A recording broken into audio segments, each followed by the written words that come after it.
To welcome our friend and colleague and collaborator, Mr. Hani Marcus, to this session today. Just for a little bit of admin and sort of housekeeping purposes, I'm going to take a moment just to do a quick introduction for SDSC, just for those of you who are external to the organisation. I will then introduce Mr. Marcus, and then Ms. Marcus, if you want to share your screen and we can go into the talk, we'll go from there. Breeza, if you would like to start the recording, that would be super. Great stuff. Okay, so just good morning, folks. My name is Rachel Stockton. I work at the Surgical Data Science Collective. For those of you that are unfamiliar with SDSC, we're a 501c3 nonprofit based in Washington, DC, founded by Dr. Daniel Donahoe, a pediatric and adult neurosurgeon. SDSC's mission is to serve as a global hub for surgical data, particularly video, and we connect communities of surgeons and scientists through machine learning and data science tools to improve the practice of surgery. SDSC and its communities generate new discoveries in surgical data science, making data accessible to surgeons and scientists anywhere on Earth and creating impactful implementations of surgical data science. We currently work with 43 hospital systems and institutions and more than 400 surgeons in 59 countries to facilitate video collection and model deployment in a web platform for validation and deployment monitoring. If you're interested in learning more about SDSC or partnering with us, please feel free to reach out to info@surgicalvideo.io or through our website. Now over to our esteemed guest. Mr. Hani Marcus is a consultant neurosurgeon at the National Hospital for Neurology and Neurosurgery and Honorary Associate Professor at the UCL Queen Square Institute of Neurology. Hani specialises in treating patients with pituitary adenoma and related skull-based tumours. His expertise lies in the use of keyhole endoscopic approaches, completing fellowships in Calgary, Zurich and London before his appointment. In 2020, he co-founded the British Neuroendoscopy Society to drive the advancement of endoscopic techniques and led the largest prospective study of patients undergoing pituitary surgery worldwide, including 866 patients across 30 centres in the UK and Ireland. Hani has also authored international guidelines on pituitary surgery through the Pituitary Society, where he has served on several committees. Hani has a research interest in technologies such as augmented reality, robotics and AI, for which he was awarded a PhD from Imperial College London. His lab's work has attracted over £10 million in research funding, resulted in over 200 peer-reviewed publications and frequently featured in the national and international press. He serves as the regional lead for neurosurgery and brain cancer at the National Institute for Health Research Clinical Research Network and as the chief medical officer for the spin-out company he co-founded, Panda Surgery, which offers the world's first dexterity-enhancing robots for pituitary surgery. Mr. Marcus has a long-standing commitment to education, particularly in simulation-based learning, and he earned a postgraduate diploma with distinction from Imperial College London. He's published widely on educational theory and is a fellow of the Higher Education Academy.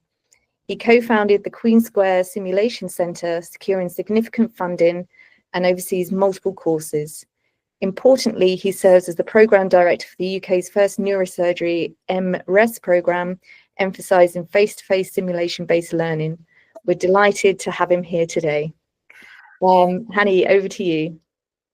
Oh, thanks, Rachel. That is a far longer introduction than I usually deserve, but much appreciated. I've been trying to share screen a little bit unsuccessfully, so tell me if can you see anything yet? Yes, we can. If you go to present, then it will go into the full screen. Yeah, great. I hope so. There we go. I can't see anything in present mode.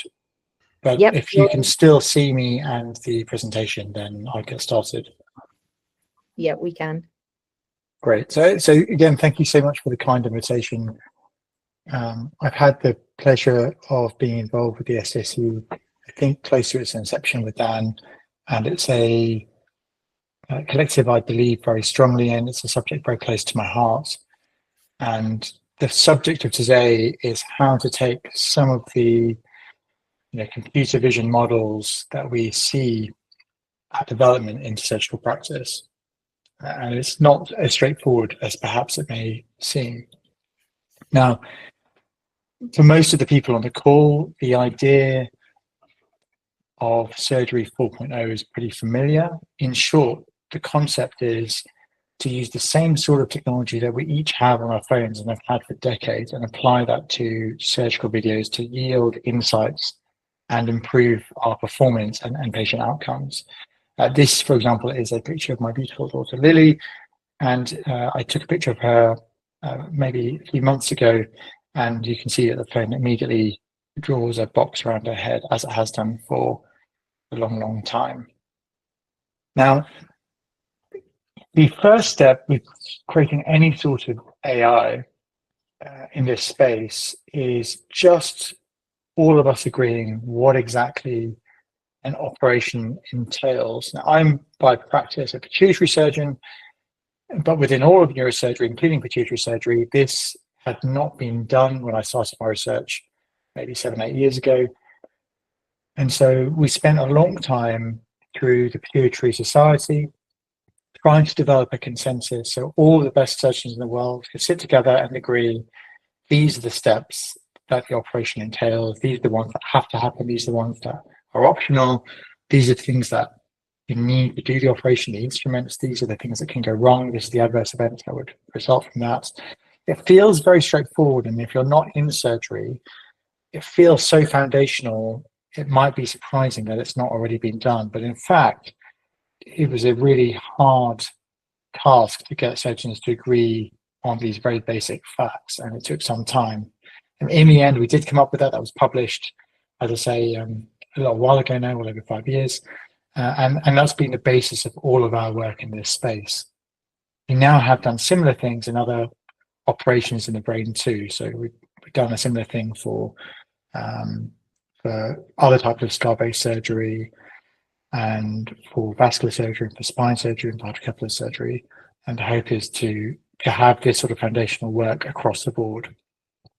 The other side of the coin is once we've decided what an operation is, the next thing is to decide, what a good and bad outcome looks like. Again, this feels very obvious, but really there is very little consensus for most operations around that. And some surgeons will feel very strongly about one particular outcome being the most important, and other surgeons will have a completely contradictory view.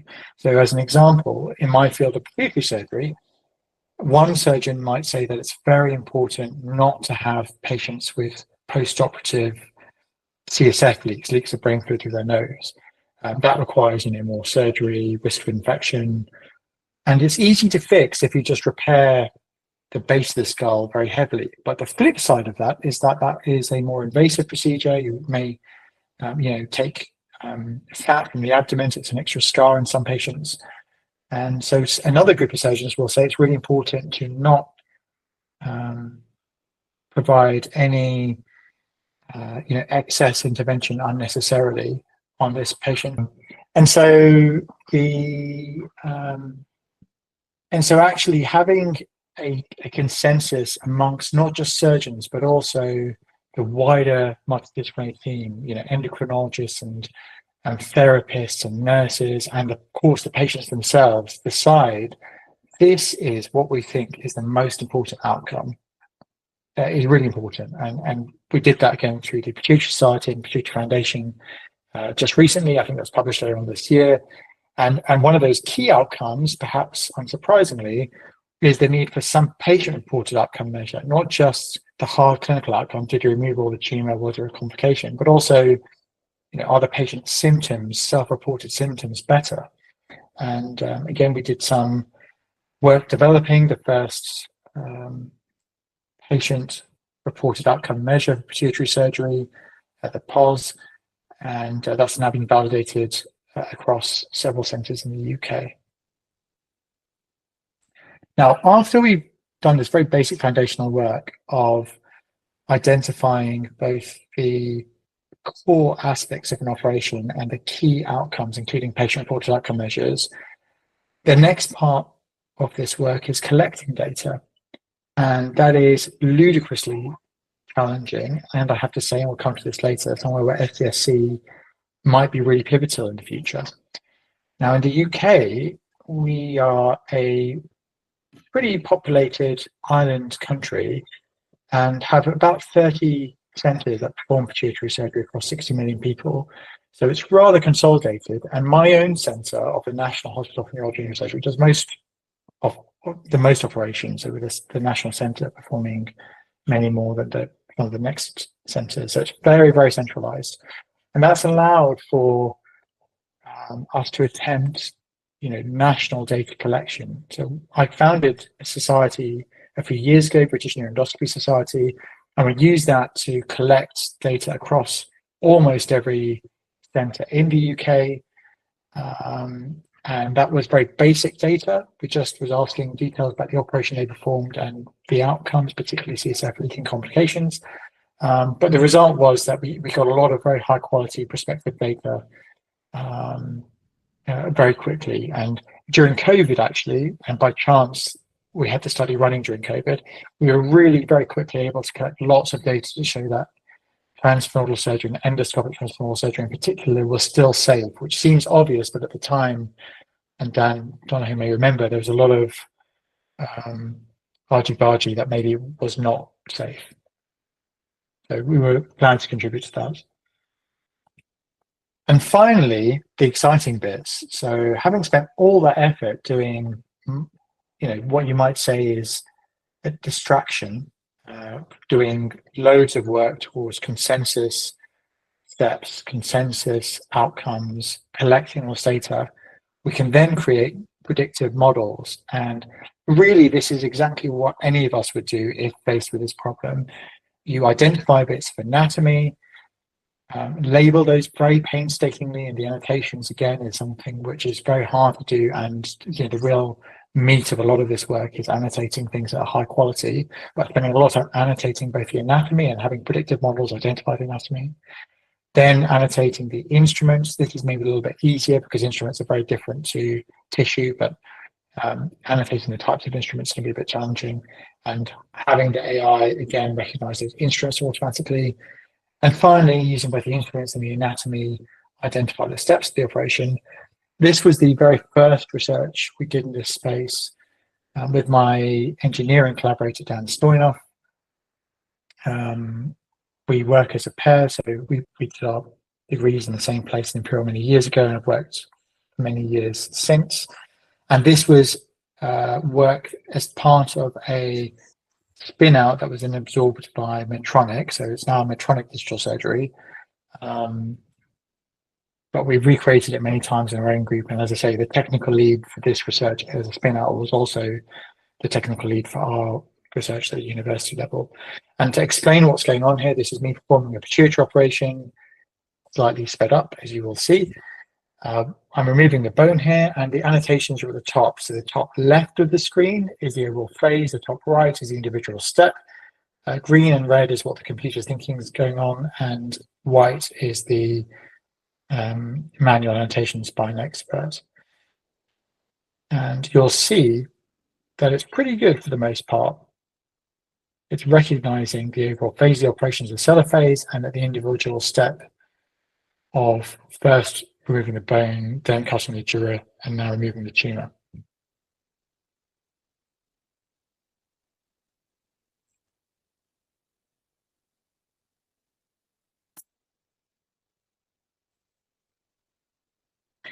Now, it's pretty good, but if you look very carefully, it does make a mistake. I'll just pause at that point.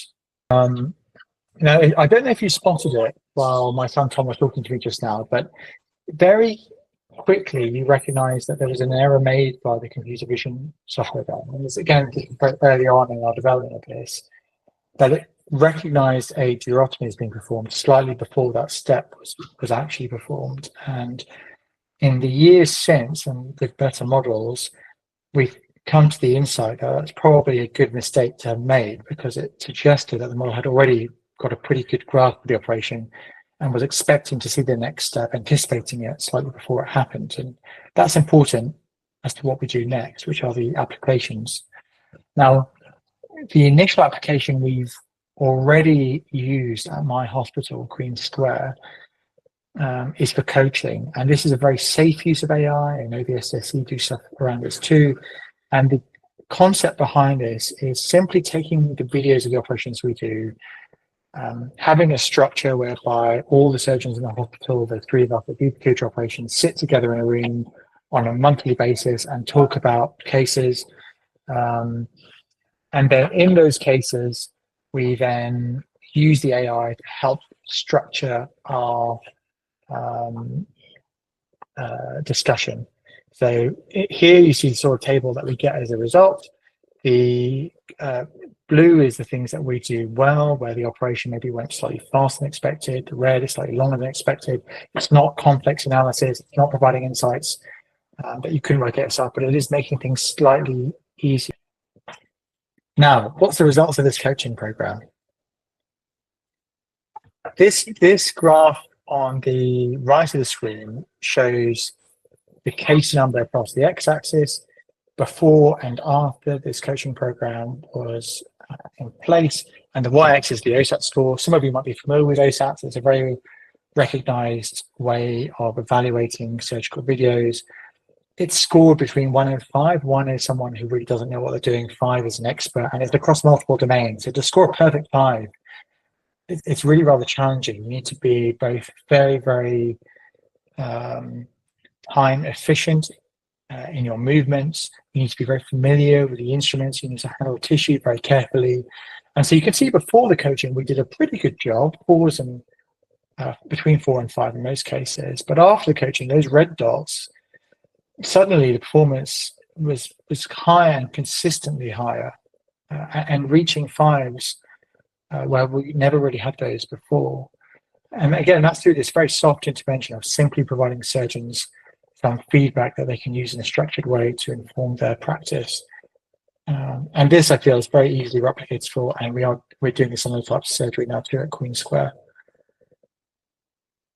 I should also say that has already resulted in a significant improvement in our outcomes. We have seen a reduction in length of stay, fewer complications, including hyperpituitism, already from this work.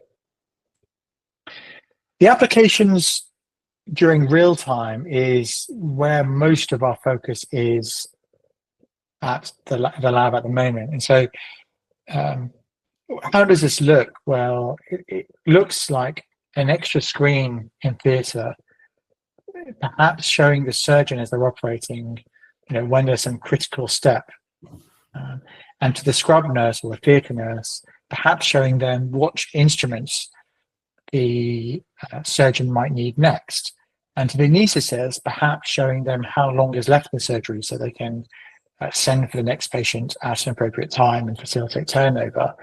And we are at a stage where we can do this very well, real time in the lab, but we want to make sure that when we use it clinically, it's not a gimmick and it's actually helping practice. That's very important for us. So we're doing extensive testing in a preclinical lab setting to really make sure it's actually useful and safe. The hope is for those studies later this year in patients. And finally, I want to talk about decision support. This is really the holy grail, and this is where I see, in the medium to long term, the real value of this, which is in surgery, in real time, looking at videos and providing very high level feedback. And this is now work that's a bit old, I think it's a couple of years old now, where we took the models I've just shown you, but incorporated it with an LLM. And so you could ask and have it answer questions in a natural language format. There is more advanced versions now that we have that do a better job. It's like talking to ChatGPT, but knows about pituitary surgery. But what I really want is the kind of wisdom that you get as a trainee or even as a junior consultant with a senior consultant in the room. And those aren't questions shown here about what's the next step what is the part of the operation? What is this instrument? Those are much higher level questions about, should I stop operating? Have I removed enough tumor? Or is there a risk of leaving lots behind? There are always those kinds of decisions, a balance. I touched on one earlier. Do you repair every patient's skull base, in which case the operations are longer, there's more invasive work performed at the time of the initial operation? Or on the other hand, do you not repair them and run the risk of a patient having a leak and post-operatively needing to be back to theatre later? Similarly, do you remove all the tumor aggressively? Great, your resection rates are better, but that comes at the cost of losing normal pituitary function and perhaps injuring more critical structures like the carotid. And so all of those very high-level decisions are based on experience. The reason, even as a surgeon, fully trained, it's valuable to have wisdom in the room is because with great experience, surgeons become very good at those high-level decisions.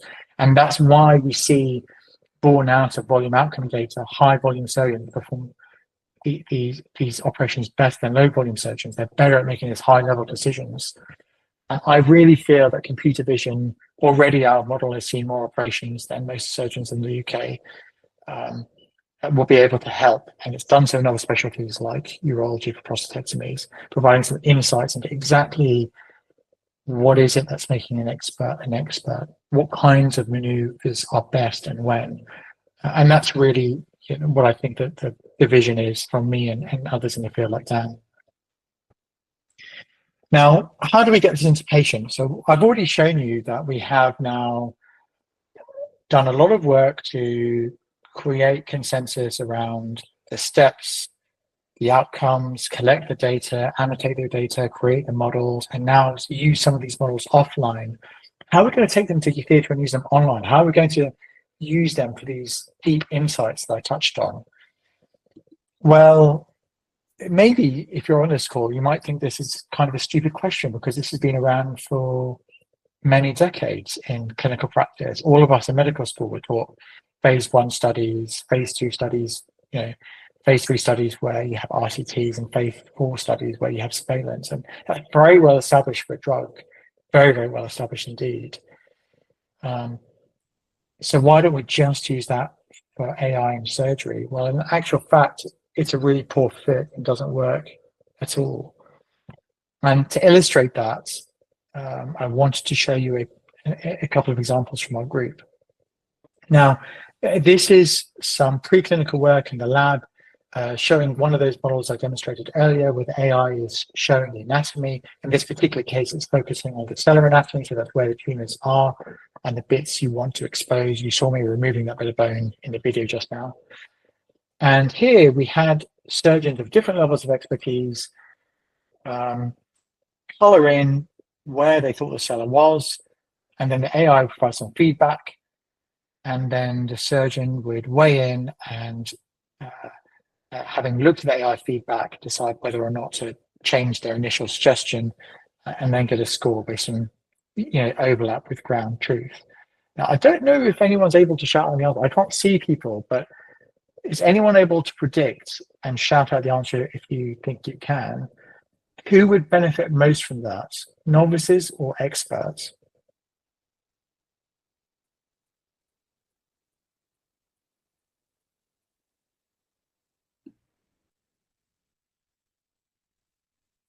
Come on, folks. Well, the answer. Sorry. I didn't know anyone was actually going to answer, but what did you say? I'm sorry, I didn't mean to interrupt you. I said, come on, folks, don't be shy. Oh, yeah, great. I saw you all before the call, and I'm tempted to get on my phone to pick on someone, but I feel it might be inappropriate. Novices or experts? I would say novices. Yeah, and you're absolutely right. The novices gained the most. Every group had a statistically significant improvement in their performance, even consultant experts with many years of experience behind them. And you can see that in this table. At the bottom right, experts gaining 1%, novices are gaining 12-13%, and that spectrum is everywhere in between, but they're all significant. And this, I have to say, is in keeping with what I also thought. I figured that would be true too. So where's the surprise? Well, the surprise is that around the same time, we did the same sort of study in a different task, so computer vision for aneurysm surgery in the brain. And here, the task at a very high level was similar. So just as before, surgeons were asked in a series of microscopic snapshots, was there an aneurysm here or not, yay or nay? And it was not just surgeons. In this study, we actually extended it also to anaesthetists and theatre nurses at every level of expertise. And in each case, we asked, after they said whether there is or there isn't, this is what the computer thinks. Do you want to change your mind or keep it? And here we, in fact, found the opposite. So every group improved, but novices improved a little and experts improved the most by the same margin you just saw. So completely inverted. And why is that? Well, the reason for the difference was because we failed to control for very small differences in the way we were presenting this to clinicians that actually had a really big impact on the use of these models and therefore the overall outcome. And so here you see some heat map showing where the model is paying attention, and that's useful. It provides some context of explainability. So when AI says there is an aneurysm, it also has a heat spot showing this is what I'm looking at when I make that statement. That's very useful, particularly for experts. They're much more likely to trust it. And similarly, a very small print in the very first page of this aneurysm study had a summary of the performance of this AI model on the training data set. I think it said something about, in the training data set, it was around 80% effective for this kind of thing. And I thought nothing of it. It was put in by my research fellow, and I just kind of glanced over it. But actually, that was not made in the Pituitary study. And those two small differences around reporting how well it can perform, even in the model's early development validation stages, and also having some sort of explainability, had a really big impact in how it was taken up by novices and experts. That resulted in a difference in the overall outcomes and bottom lines. And you could see how this was being used in patients. It would have a completely different outcome in patients themselves. And so these kinds of small differences have a huge influence on what we do. And two things to really build upon that are around confidence, and going back to the Pituitary study that I showed you earlier, we've now spent time after these studies thinking about how to nail this, displaying confidence and having some measure of explainability. We've done some surveys, some of them have contributed, where we're looking at the best way to display this information in a very non-arduous way that doesn't kind of overload clinicians with too much on the screen. We're also looking at the best kinds of metrics for confidence, whether that's a certainty metrics, coloring it in, or having an overall number, something like this, for example, a similarity score saying, I think this is the right answer, and I'm basing this on having seen things that look, 93% similar or something. And the last thing to touch on is to talk again about the SDSC and where I feel that fits into this workflow. And I think there are really two bits where this has huge value. The first is in collecting data, and I've already really told you about how burdensome that can be. The logistics of asking 30 people to contribute videos and have them anonymized and have them uploaded and then pulling on those is really difficult. And it's connecting with those people in the first place. And wouldn't it be great if you had just a marketplace where you upload the videos, and if someone was interested, they could just text everyone who is recording pituitary operations or brain tumor operations and ask if they want to contribute to a study and be recognized in return. Similarly, for creating predictive models, if you're someone who develops these models, wouldn't it be great if, having developed the models, you could then send the model out into the wild and have other people test it on their data sets? And again, I think that's something where SDSC really has a role to play. But in the absence of SDSC, it is a really hard slog trying to both collect the data and then validate models in the wild. And I don't think it's said enough, but zero, I will say that again, zero of these computer vision models are being used in live surgery, not in neurosurgery, in live surgery in general. They're all at a very early stage where people show that they can do it and then stop. And certainly we're nowhere near showing outcomes. The coaching study that I did using AI, I think, is one of the very few, even if offline, showing computer vision improving outcomes in patients undergoing surgery. So this is a very nascent field, and foundational infrastructural work, really is required to take it forward. With that, I will acknowledge the many people who have helped with this work, both co-investigators, engineers, and funders. And by intention, I've left a bit of time for questions. Thank you very much.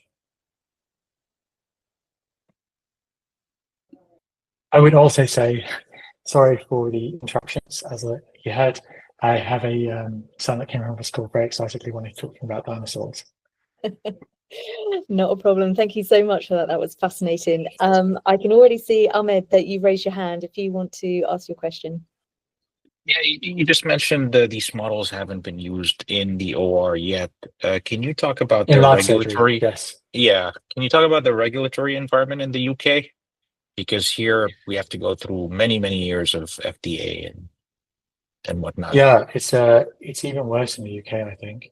The FDA is quite light touch, so you might already know this, but it fluctuates every now and then, and the pendulum has swung to the FDA being the better of the two. I think for a long time it's the other way around. So it's very arduous in the UK. Just to be precise in my words, it has been used in surgery, but it's never widely used for any surgery, and there've been no outcomes to show. So for laparoscopic cholecystectomy, people have done a handful of patients that said, look, we did it, and then stopped, but it's not in use for any operation. And I don't think it's ever been demonstrated to show clinical outcomes perfectly improved. For your specific question around, what would the burdens be on us in the UK using this in patients? The challenge with the UK is that it's a medical device, so you'd need MHRA approval, and that MHRA approval requires you to go through the same approval as if you had a telesurgical robot. It's not proportional. You still have 1,000 document form to fill in, and all the paperwork associated with that. Understood. Thank you. Riyadh. Thank you. Excellent talk. I'm kind of trying to do what you kind of following in your footsteps, but looking at robotic gastrectomies, and I'm really going back to your Delphi consensus and putting together kind of all, deciding what are the outcomes, etc. One question, I was recently challenged about this methodology, saying that a Delphi consensus, trying to standardize a procedure through a Delphi consensus is like getting, glorified level 5 evidence to say this is how it should be done. And then you're training, you're going to train an AI model on that, etc. The question is this best practice? Is this evidence-based? And I just thought, I wanted to know your kind of thoughts on that, really, just to kind of help me as well. Well, it's fantastic that you're doing this, so I applaud you. Thank you. And it's well worth it as someone who's done this in one field. It's really good as a clinician. The process of going through it will mean that you understand the operation better than anyone else. You probably found this already. And I think, to my mind, the value of the Delphi was not to describe the perfect operation, but describe the core steps that you can agree are mandated for an operation with all the optional extras, and that provides a framework in essence to annotate the video. So the hope is that if you have this framework, you can each annotate the videos, and whatever variations there are captured by this framework, or at least the vast majority. It's not perfect, but it is the best out there. And there's a lot of precedent you can cite to literature in general surgery and neurosurgery. So I think it's a good thing to do. I also think there's some soft benefits. So I didn't do this work with that in mind, but when I had done this work a long time ago, now that we're much further ahead, each stage we're at, this group of experts we put together, 20, 30 people, are already kind of familiar with me and my work. They're the ones contributing videos, they're the ones providing evaluation. And so from a soft power point of view, it's very helpful to have done that consensus to bring people with you. Thank you. Yeah, and also I should say separately, if ever you offline want to get a steer on that stuff, just drop me a message. I will. I was with one of your teammates in Strasbourg last week, Kindle. Oh, great. So, yeah. I'm sure we'll be touching base. Thank you. Yeah.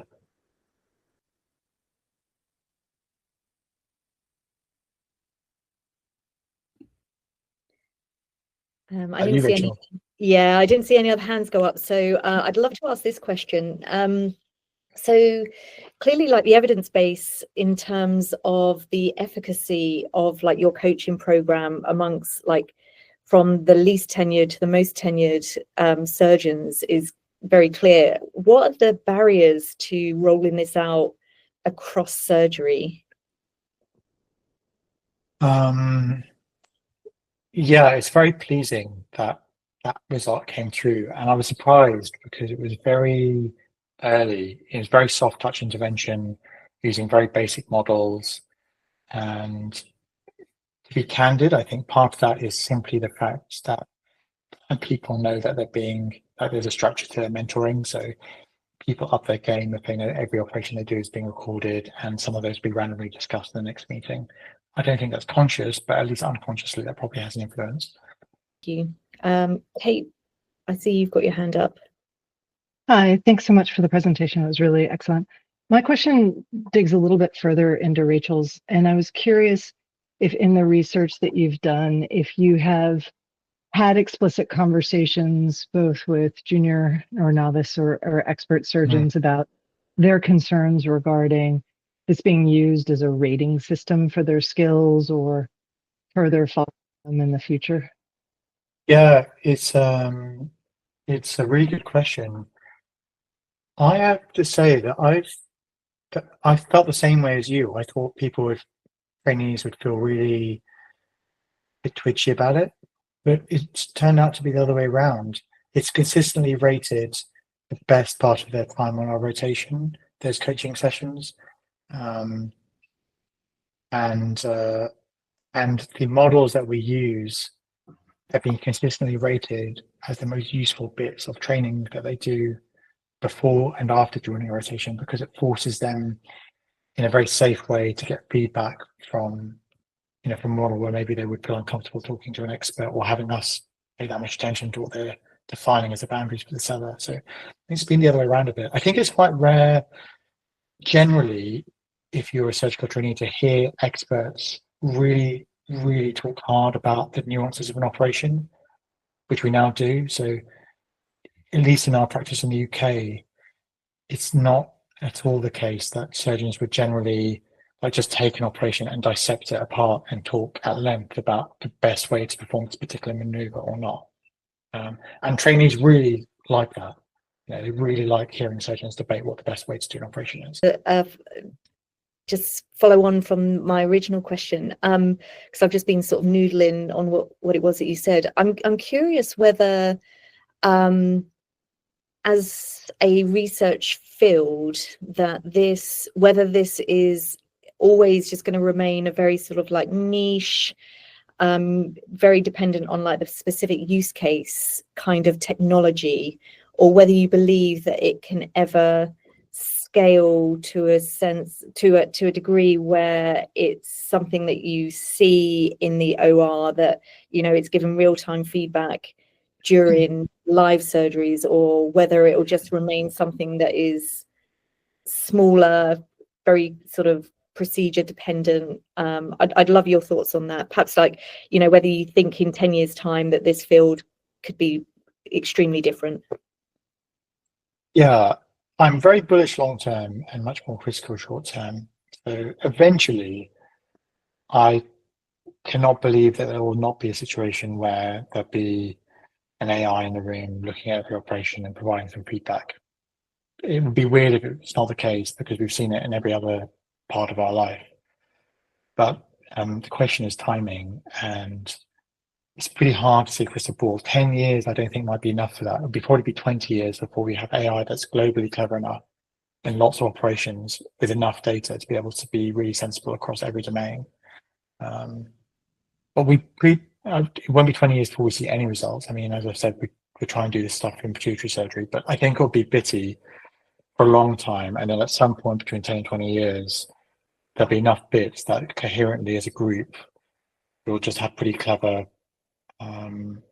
computer vision platforms that are very good at just seeing operations and commentating and providing feedback. Wow. Yeah, but it's hard to get. The timing is hard. So between 10 and 20 would be my guess. Got it. Okay. Andrew, I've just seen that you put your hand up. Over to you. Yes, thank you very much. Hi, Hani. Great to see you again. You too. Was wondering about your experience with something we've seen quite a bit in the global medical literature, which is a real problem with, or a disruption of surgical training programs all over the world during the COVID pandemic. Did you perceive, luckily we're sort of hopefully around the corner on that. Did you perceive sort of a skills gap in and the disruption in training on your own side, given how much of your career you've devoted to training the next generation of surgeons? And do you perceive there being an opportunity for technological tools to help supplement training in ways that can help perhaps in a future disruption? Yeah, I think the UK was hit by COVID. Our training is much as everywhere else. It really was a big drop in our operative workflow. The trainees coming through, nearing completion, they're the cohort that really took the brunt of that. So their numbers are much lower than ours were.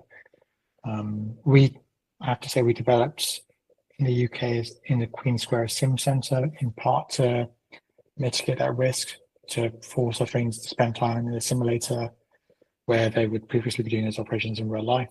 Some of this computer vision stuff I've talked to you about is being done in sim setting too, where it's like some feedback in a safe simulated environment. And I think that is useful. But truthfully, I feel that none of this is at a state where it would really dent that number in a big way. So, these technologies that we're developing, pituitary is where it's furthest ahead, I think, in neurosurgery. I do think help, but I don't think it's going to allow you to catch up 300 cases in your logbook. It's just not there yet. What the question Rachel was asking earlier, around forecasting time-wise, I think in the future maybe it could do that, but I don't think it would say. I don't think it would allow for that.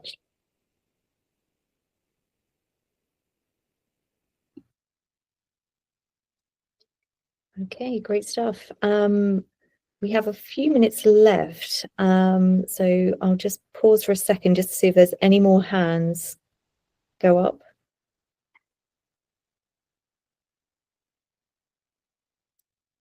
But if not, I think we'll call it there. Hani,